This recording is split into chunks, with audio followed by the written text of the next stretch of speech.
Nós vimos na última aula, desculpe, a definição intuitiva de limites. Vamos ver agora a definição formal, a mais rigorosa, que geralmente é encontrada nos livros didáticos, né? Então, suponha a existência de uma função f definida no intervalo aberto I, que contém um ponto A, um ponto que eu estou analisando, é um ponto em questão, exceto no próprio ponto A. Então, vou pegar qualquer ponto desse I, exceto o ponto A.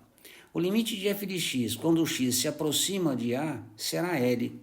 Eu estou afirmando, é L. Ou seja, o limite da função, quando o x tende a A, é igual a L.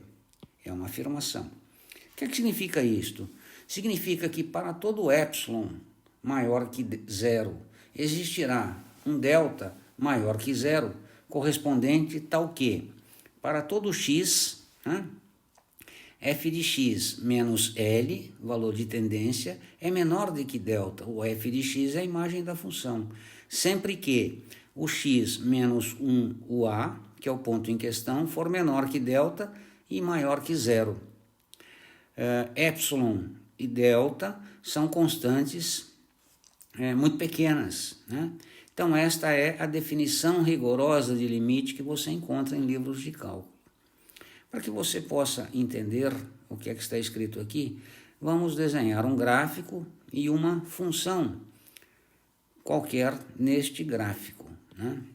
Imagine que eu tenha um ponto A, é o ponto em que eu estou analisando a minha função, né? O ponto em questão, digamos assim. Para este valor A, eu tenho f de A, ou seja, a imagem da função quando o domínio é A. E eu chamo este valor de L. Aí eu dou um acréscimo a este A, ou seja, se eu estava em 2, ando alguma coisa à direita. E esta alguma coisa é algo muito pequeno que eu chamo de delta, delta minúsculo. Esta variação ocorrida no eixo X, né, vai provocar uma variação no eixo Y. Então, de L, eu saí para L mais alguma coisa. Essa mais alguma coisa é um epsilon, algo muito pequeno. Então, esta variação em X provocou esta variação em Y. Aí eu dou um decréscimo, ou seja, a mesma quantidade delta que eu andei para a direita, eu ando para a esquerda. Novamente, eu provoquei uma variação no eixo X. Isto vai provocar uma variação no eixo Y, ou seja, a imagem será aquele L menos o epsilon. Então, está aqui.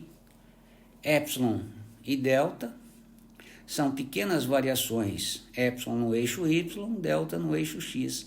Então, para cada variação ocorrida aqui, haverá uma correspondente variação no eixo Y, né? E epsilon e delta são valores constantes, certo? Desta forma, nós temos que o limite da nossa função, quando x tende a A, tenderá a L. Este será o valor limite da função.